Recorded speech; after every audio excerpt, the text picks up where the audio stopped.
प्रश्नावली 6.3 का question number 7वां इसमें दिया हुआ है।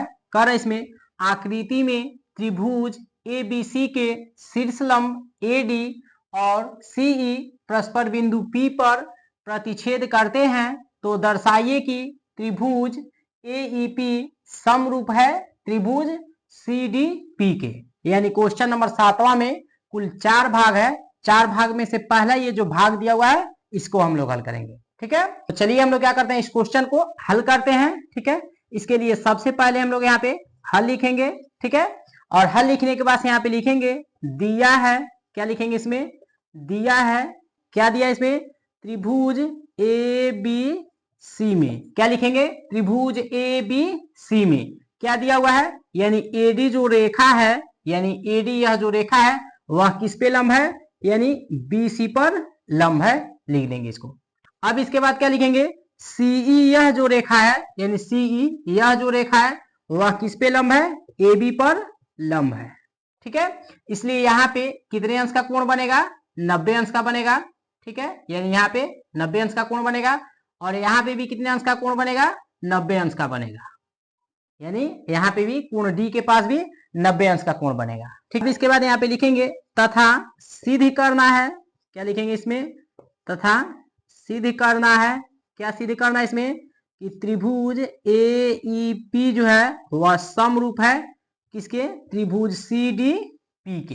ठीक है, यही हमको क्या करना है, सिद्ध करना है कि त्रिभुज AEP यानी यह जो त्रिभुज है वह किसके समरूप है, त्रिभुज CDP के, यानी इस त्रिभुज के समरूप है। यही हमको इसमें क्या करना है, सिद्ध करना है। तब यहाँ पे लिखेंगे, तब क्या लिखेंगे, तब त्रिभुज AEP, क्या लिखेंगे, त्रिभुज AEP और, ठीक है, और त्रिभुज CDP में, क्या लिखेंगे इसमें, त्रिभुज AEP इस त्रिभुज और फिर किसमें, त्रिभुज CDP में क्या हो जाएगा, यानी कोण E बराबर कोण D हो जाएगा, कितना अंश हो जाएगा, 90 अंश हो जाएगा। इसके बाद क्या लिखेंगे, कोण P जो होगा, ठीक है, वह दोनों में है, यानी दोनों में कॉमन है, कोण P इसमें भी है और कोण P इसमें भी है, तो इसलिए यहाँ पे क्या लिखेंगे, कोण P बराबर कोण P लिख देंगे। और यहाँ पे क्या लिखेंगे, यानी सम्मुख कोण, क्या लिखेंगे इसमें, सम्मुख कोण लिख देंगे। ठीक है, अब इसके बाद देखिए दोनों त्रिभुजों में, दोनों त्रिभुज के दो जो कोण है वह क्या है, बराबर है, तो तीसरा यानी यह जो कोण होगा कोण C वह कोण A की क्या होगा, बराबर होगा, यानी कोण C बराबर क्या हो जाएगा, कोण A हो जाएगा। इसलिए कि जब दोनों त्रिभुजों में दो कोण का मान यदि बराबर है तो तीसरा जो कोण होगा वह दोनों त्रिभुजों का जो तीसरा कोण होगा वह क्या होगा, बराबर होगा। अब जब बराबर होंगे तो यह जो हमारा त्रिभुज होगा वह समरूप होगा, किस कसौटी से, यहाँ पे लिख देंगे, यानी ए समरूपता, ठीक है, समरूपता कसौटी से, ठीक है, त्रिभुज क्या होंगे, AEP जो होगा वह समरूप होगा किसके, त्रिभुज CDP के, और यही क्या हो जाएगा, हमारा आंसर हो जाएगा। क्लियर। क्वेश्चन नंबर 7वें का दूसरा इसमें जो भाग दिया हुआ है इसको हम लोग हल करेंगे।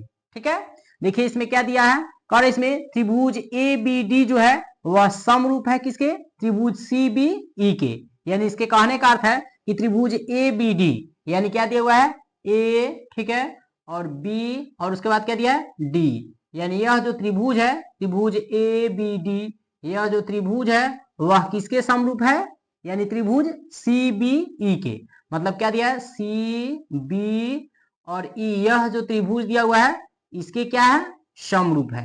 यही क्या करना है, हमको सिद्ध करना है इसमें। ठीक है, तो सबसे पहले हम लोग यहाँ पे क्या लिखेंगे, हल लिखेंगे।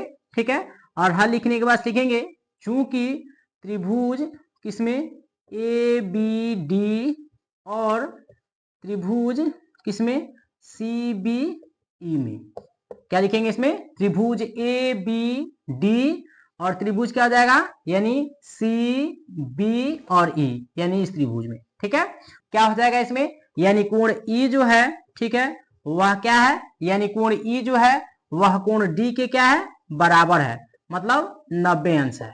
ठीक है, यानी यहाँ पे यह जो CE यह जो रेखा है वह किस पे लंब है, यानी AB पे लंब है, इसीलिए यहाँ पे कितने अंश का कोण बनेगा, 90 अंश का। ठीक है। और BC यह जो रेखा है इस पे AD लंब है, इसलिए यहाँ पे कितने अंश का कोण बनेगा, 90 अंश का कोण बनेगा। तो इसीलिए कोण E जो होगा वह कोण D के क्या होगा, बराबर होगा, मतलब 90 अंश का होगा। ठीक है। अब इसके बाद देखिए कोण B जो दिया हुआ है यह क्या है, दोनों त्रिभुज में कॉमन है, इसीलिए यहाँ पे क्या हो जाएगा, कोण B बराबर कोण B हो जाएगा। यानी इसीलिए यहाँ पे क्या लिख देंगे, यानी कोण B बराबर कोण B लिख देंगे, जो कि क्या है, यहाँ पे लिख देंगे उभयनिष्ठ है। ठीक है। अब इसके बाद देखिए जब दोनों त्रिभुजों में, ठीक है, जब दोनों त्रिभुजों के दोनों कोण जब आपस में बराबर है तो तीसरा जो कोण होगा दोनों त्रिभुज का वह क्या होगा, बराबर होगा। और जब क्या लिखेंगे, इसलिए यानी ए समरूपता कसौटी से क्या लिखेंगे, यानी ए समरूपता कसौटी से, ठीक है, कसौटी से त्रिभुज क्या लिखेंगे, ABD समरूप होगा त्रिभुज CBE के। ठीक है। और यही जो होगा वो क्या हो जाएगा, हमारा आंसर हो जाएगा।